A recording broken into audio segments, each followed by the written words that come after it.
드디어 파리 생제르맹이 곤살로 하무스 영입에 성공을 했죠. 곤살로 하무스가 2024년까지 임대고요. 임대 이후에 완전 이적을 하는 조건이에요. 그리고 이 선수의 가격도 8천만 유로, 1,100억 원에 달하는 금액입니다. 그래서 이 곤살로 하무스가 굉장히 비싼 금액에 어쨌든 영입이 되는 거거든요. 그런데 이 선수가 이렇게까지 투자할 만한 가치가 있었느냐?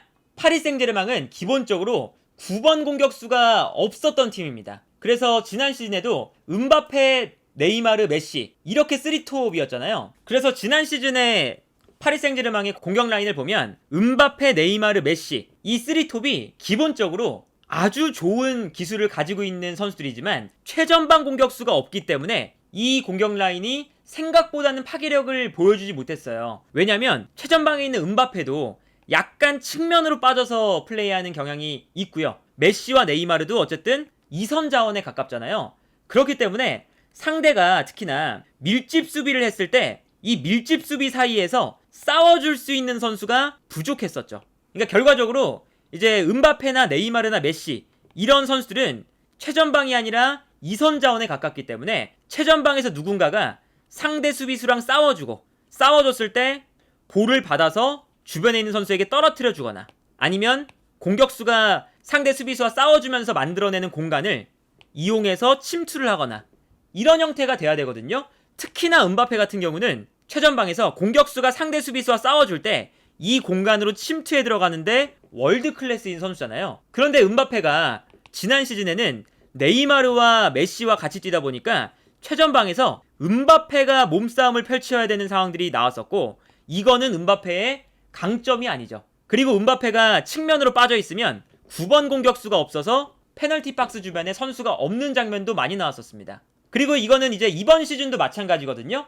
음바페가 떠날지 안 떠날지도 모르고 그리고 메시가 떠나고 이강인이 들어오고 아센시오가 들어오고 했지만 지금 파리 생제르맹의 공격 라인업을 보면 네이마르, 이강인, 에키티케, 솔레르, 아센시오 등등 9번 공격수보다는 2선 자원들이 많아요. 그리고 이 2선 자원들은 공통적으로 앞쪽에 등질 수 있는 선수, 상대 수비수와 싸워줄 수 있는 선수가 있을 때 훨씬 더 위력을 발휘하죠. 그러다 보니까 곤살로 하무스가 왔을 때 파리 생제르맹이 얻을 수 있는 장점은 어쨌든 하무스가 전방에서 상대 수비수와 싸워주면서 네이마르와 이강인 같은 선수들이 플레이할 수 있는 공간이 만들어진다 라는 것도 강점이고 최전방에서 상대 수비수와 싸워주니까 이강인이나 네이마르는 전방에서 상대 수비수를 등지고 수비수와 직접 싸울 필요가 없고 하무스가 싸워줄 때 하무스에게 패스가 들어가고 여기서 하무스가 떨어뜨려주는 볼들을 네이마르나 이강인이 볼을 받아서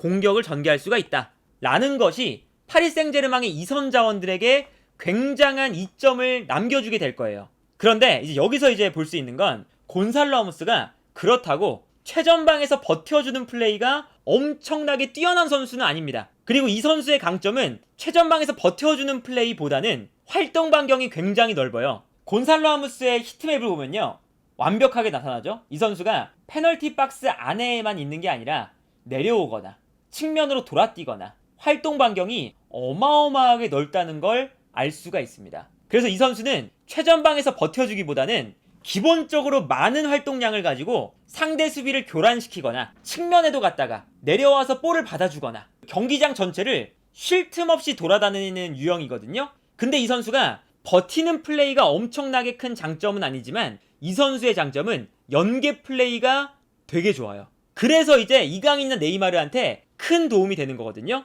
곤살로 하무스가 기본적으로 한 곳에만 머물지 않고 계속해서 내려와줘요. 그래서 벤피카의 경기를 보면 벤피카가 볼을 주고받고 있는 위치에 곤살로 하무스가 계속 내려옵니다. 그리고 곤살로 하무스에게 패스를 보내주면서 벤피카의 공격이 시작되거든요. 근데 여기서 곤살로 하무스가 어떤 플레이를 보여주느냐, 측면에 있는 선수가 전방으로 뛰어나가니까 뛰어나가는 선수에게 곤살로 하무스가 완벽하게 패스를 돌려놓습니다. 그리고 이게 되게 감각적이었던 게 뒷발로 패스를 보내주거든요. 그래서 이 다음 장면을 보면 곤살로 하무스가 패스를 받아서 뛰어나가는 선수에게 패스를 연결해주는 걸 볼 수가 있었죠. 이 장면도 마찬가지입니다. 곤살로 하무스의 장점이 나타나거든요. 이 선수가 측면 지역으로 내려오면서 일단 수비수 한 명을 끌어내고 있어요. 수비수를 끌어내니까 당연히 수비수 뒤에 공간이 발생합니다. 근데 여기서 곤살로 하무스가 내려와서 볼을 받는 동시에 어떤 장면이 나오냐면 뒤에 있었던 벤피카의 선수가 이 공간으로 뛰어들어가기 시작하거든요. 근데 이때 곤살로 하무스가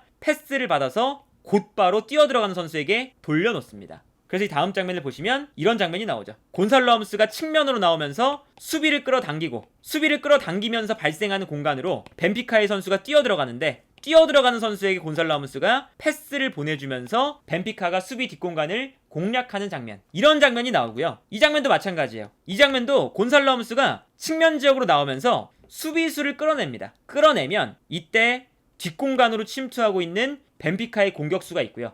여기서도 발 뒤꿈치로 뛰어들어가는 선수에게 감각적인 패스를 뿌려주는 장면을 볼 수가 있거든요. 그래서 이 다음 장면을 보면 수비수를 곤살로 하무스가 끌어당기고 뛰어들어가는 선수에게 곤살로 하무스가 힐킥으로 패스를 보내주면서 완벽하게 상대 수비를 무너뜨리는 이런 장면을 볼 수가 있었습니다. 그러니까 요 선수가 기본적으로 되게 이타적이에요. 얼마나 이타적이냐면 이 장면은 곤살로 하무스가 박스 안으로 들어가고 있고요. 여기서 컵백이 들어오고 있어요. 근데 여기서 곤살로 하무스가 슈팅을 하려고 옆을 보니까 옆에 상대 수비수와 골키퍼가 슈팅 각도를 막고 있습니다. 컵백이 들어오는 걸 대비해서. 그래서 여기서 곤살로 하무스가 어떻게 하느냐, 여기서도 아까 보셨던 것처럼 이 선수는 뒤꿈치를 잘 써요. 이 장면에서도 패스를 받자마자 발 뒤꿈치로 뒤에서 뛰어 들어오는 선수에게 흐름을 살려서 넘겨줍니다. 그래서 상대 수비수와 골키퍼가 곤살로 하무스를 막으러 달려나갔는데 곤살로 하무스가 뒤로 볼을 흘려주니까 순간적으로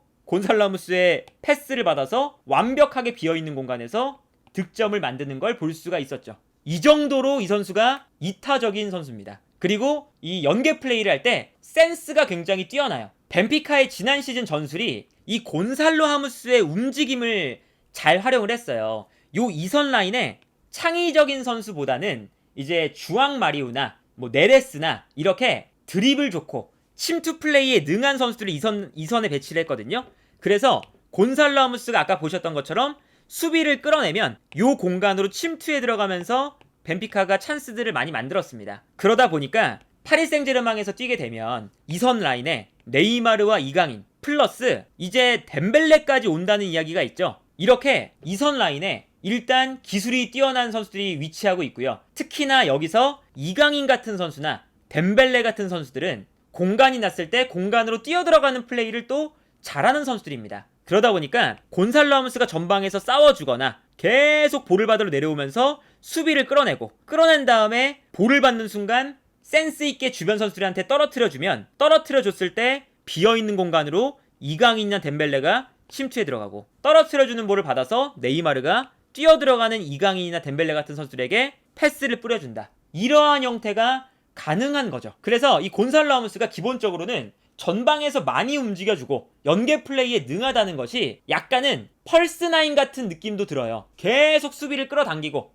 연계 플레이도 뛰어나기 때문에 네이마르나 이강인 같이 패스를 뿌려줄 수 있는 선수에게 볼을 떨어뜨려주고 이때 볼을 받아서 비어있는 공간으로 누군가 침투한다. 근데 이러한 플레이가 지난 시즌에는 제대로 이루어지지 않았거든요. 왜냐면 네이마르와 메시 이 두 선수의 패스만큼은 세계에서 최고잖아요. 그런데 패스를 뿌려주는데 최고인 선수 2명, 그리고 음바페 침투하는데 최고인 선수 1명, 너무 조합이 좋아 보이는데 어쨌든 전방에서 버텨주는 선수, 공간을 만들어주는 선수가 없어서 음바페가 뛰어들어가고 네이마르와 메시의 패스가 들어가도 뛰어들어갈 때 공간이 없으니까 그 패스가 생각보다는 위협적이지 않았어요. 그런데 이제 오히려 메시도 나갔고 음바페도 이번 시즌에 파리 생제르맹이 쓸지 안 쓸지 모르겠지만 거의 플랜에서 제외되는 상황에서 오히려 메시와 음바페가 빠졌는데도 불구하고 선수들의 조합만 보면 곤살로 하무스가 공간 만들고 덴벨레나 이강인이 침투하고 네이마르가 패스한다. 이러한 이제 구조가 전술적인 그런 측면에서 보면 조금 더 경기를 잘 풀어나가는데 적합하다라는 생각이 들고요. 그리고 이제 이 선수의 강점은 또 어떤 게 있냐면 압박을 엄청나게 열심히 해요. 그러니까 이거는 파리 생제르맹의 이번 시즌 영입 기조랑 매우 잘 맞아 떨어지죠. 과거에는 파리 생제르맹이 네이마르, 메시, 음바페, 이카르디 등등등 조금 더 스타 플레이어들, 기술이 좋은 선수들 위주로 영입을 했었거든요. 그러다 보니까 파리 생제르맹이 수비 밸런스가 약간 아쉽다. 공격 라인의 공격 조합 이런 거 다 좋은데 역습을 당할 때의 압박, 수비로 들어올 때의 복귀 속도, 이런 것들이 되게 아쉬웠어요. 그리고 특히나 지난 시즌에는 네이마르도 점점 더 나이를 들고, 메시는 압박을 이제는 많이 할 수 없는 선수고, 그리고 음바페도 젊지만 압박에서 자유로운 선수고, 그러다 보니까 거의 전방 압박이 없었고 수비로 복귀하는 속도도 되게 느렸거든요. 근데 하무스는 벤피카 내에서도 전방 압박을 가장 많이 하는 선수고요. 포르투갈 리그 전체를 살펴봐도 하무스가 전방 압박을 가장 잘하는 공격수 중에 한 명입니다. 그래서 어떤 모습까지 나오냐면 곤살로 하무스가 최전방 공격수인데 수비 라인 밑에까지 내려와서 상대 공격수의 볼을 빼앗아내고 있는 장면을 볼 수가 있고요. 다른 장면을 봐도 이 장면처럼 상대팀 공격수가 공격을 전개하고 있는 상황인데 이때 곤살로 하무스가 깊숙한 지역까지 내려와서 볼을 빼앗고 있는 모습을 볼 수가 있죠. 이제 이런 걸 보면 그동안 파리 생제르맹이 부족했던 지점들, 캄포스 단장이 이적 시장을 시작하기 전에 선언을 했습니다. 우리는 이제 많이 뛰는 선수들 위주, 조금 더 열심히 뛰면서 팀에 헌신할 수 있는 선수들을 영입하고 싶다. 그래서 우가르테, 미드필더 라인에서 엄청나게 뛰어다닐 수 있는 선수를 영입했고요. 이강인 선수가 이제 라리가에서도 보면 엄청나게 뛰어다니면서 공격과 수비를 90분 내내 활발하게 왔다 갔다 하는 선수죠. 중원 싸움을 실제로 라리가에서 가장 잘하는 선수 중에 한 명이었고, 그리고 하무스 똑같습니다. 이 선수도 공격수지만 엄청나게 많이 뛰어다니면서 수비에 기여도 해주고 팀 전체에 헌신을 해준다. 그러한 컨셉에 매우 어울리는 선수다 라고 볼 수가 있겠고, 다만 약간의 단점은 열심히 뛰는 건 좋은데 약간 거칠어요. 어떤 과냐면 포르투갈 선수지만 약간 남미 공격수들의 특성을 가지고 있습니다. 예를 들면 라우타로 마르티네스, 그리고 알바레스, 그리고 우루과이의 누네스 등등등, 이 선수들이 압박을 엄청나게 하잖아요. 남미 공격수들이 가지는 특징 중에 하나가 이런 거거든요. 정말 열심히 뛰고 저돌적으로 움직이고 계속 수비를 괴롭히고 하는데 약간 이게 과해지면 옐로 카드나 반칙을 많이 범하는 선수죠. 그리고 이제 여기서 또 알 수 있는 건 곤살로 하무스가 아까 보셨던 것처럼 센스가 굉장히 좋아요. 그런데 이러한 센스가 이 선수의 기본기에서 뭔가 볼을 소유한 다음에 두세 명의 선수를 막 돌파를 한다거나 그런 게 아니라 마치 그 황희찬 선수처럼 좁은 공간에서 되게 도전적인 플레이를 많이 해요. 계속 들이받고 정말 저돌적으로 계속 움직이고, 그럴 때 수비가 예측할 수 없는 플레이들을 하죠. 그런 플레이에 장점이 있는 선수거든요.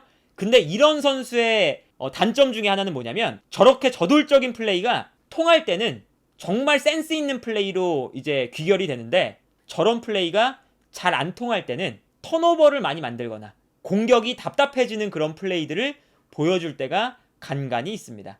세밀함이 엄청나게 높은 선수는 아니에요. 어쨌든 곤살로 하무스가 아직까지 조금 더 검증을 받아야 되는 선수는 맞고, 다만 이 선수가 잠재력은 엄청나게 높은 선수다 보니까 파리 생제르맹 입장에서는 그동안 9번 공격수가 가장 필요했던 위치였고, 그리고 공격 라인에서 열심히 뛸 수 있는 공격수를 원했었으니까 곤살로 하무스 정도면 매우 좋은 선택이 아닐까라는 생각이 들고요. 곤살로 하무스가 잘 해주냐 잘 하지 못하느냐, 이거에 따라서 네이마르나 이강인 같은 이선 자원의 기술적인 플레이가 훨씬 더 극대화가 될 수가 있다. 그리고 이렇게 열심히 뛰어주는 선수면 당연히 이강인 선수의 플레이와 잘 어울릴 수 있는 포인트들이 많고요. 그리고 이제 그 이강인 선수도 전방 압박을 지난 시즌의 라리가에서 엄청나게 잘했었잖아요. 곤살로 하무스와 이강인, 이 두 선수가 파리 생제르맹의 전방 압박을 이제 이끈다면 파리 생제르맹이 그동안 약간 부족했었던 그 전방 압박에 대한 저돌성과 이제 과감함과 그런 것들을 아마 얻어갈 수 있지 않을까라는 생각이 드네요.